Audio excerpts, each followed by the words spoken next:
Oh, I really need to start. This project is gonna be great. I mean, it's so exciting. I just need to start. I'm gonna do it. I'm gonna start. I'm going to start. Okay. I know you need to start, but look at this first. Isn't it great? Seriously. Vintage typography, some great illustrations. Vintage type. Yeah, it is good, isn't it? No, but please, just stop. But stop. You need inspiration to start. I really need to start this. I do. I appreciate it. But I gotta start. I think this is something that we can all relate to and that we all go through. So the question then is, how do we stop procrastination or deal it or beat it so that we are more productive with our time and we use it well? When I think about procrastination, I think it's important to figure out the why behind your procrastination. And here are some of the reasons that I usually find that I'm procrastinating. Number one is that it's a task that I know is unpleasant, so I want to avoid it so that I don't have to sit down and do it. So one example of that is doing my taxes. I absolutely hate it. It's just numbers and making sure and double checking with my bank statements, and so it takes a lot of time, it takes a lot of effort.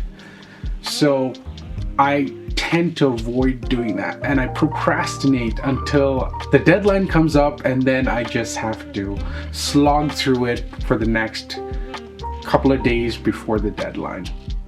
The second reason we procrastinate is the lack of clarity around what we actually have to do for that specific task or for that specific project.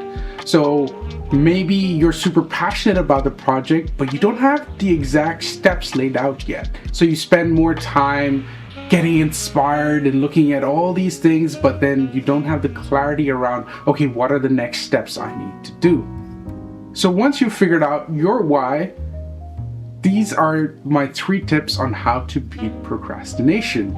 The first tip is to make a to-do list. Yes, I know it sounds simple, but often in our minds we will build up a list, but when it comes to actually actioning those lists, we might forget elements, and this causes stress and can overwhelm us if we let it.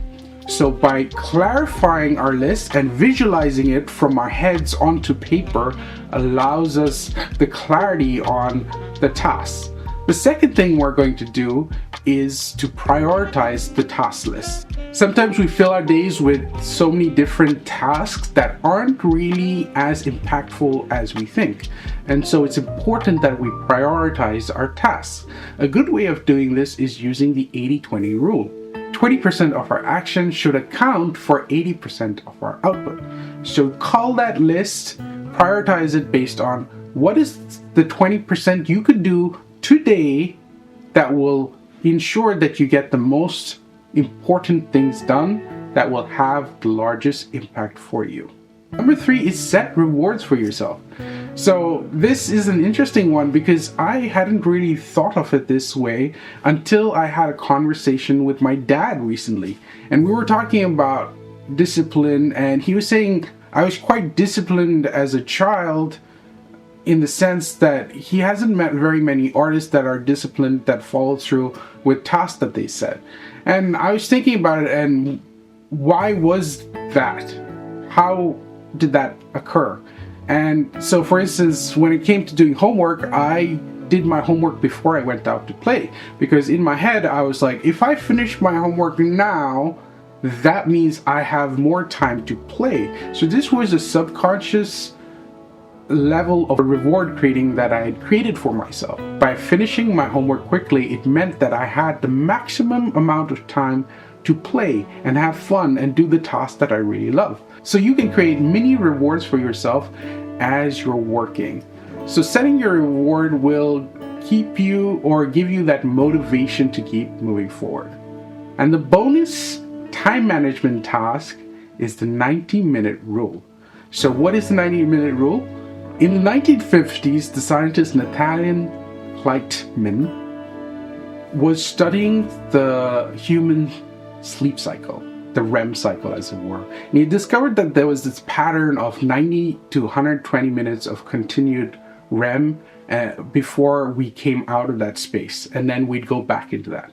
And so our waking bodies follow very much the same pattern, in the sense that we can have high levels of concentration, fight or flight instinct to keep going, but this in the long term creates burnout and tiredness and a sense of feeling overworked. So the tip or the trick is to work on a task, one task, continually for 90 minutes. At the end of the 90 minutes, you have to take a break, step away from that task, and do something else. This allows you to concentrate and focus for 90 minutes where you get maximum amount of things done. I'd like to end things with a quote from James Clear, in which he shares his 4 laws for behavior. So make it obvious, make it attractive, make it easy, and make it satisfying. He's talking about habits, but I think the same laws apply to our tasks that we do. I hope you find these tips helpful and you can kick procrastination in the butt. Be true, be you, stay fruitful.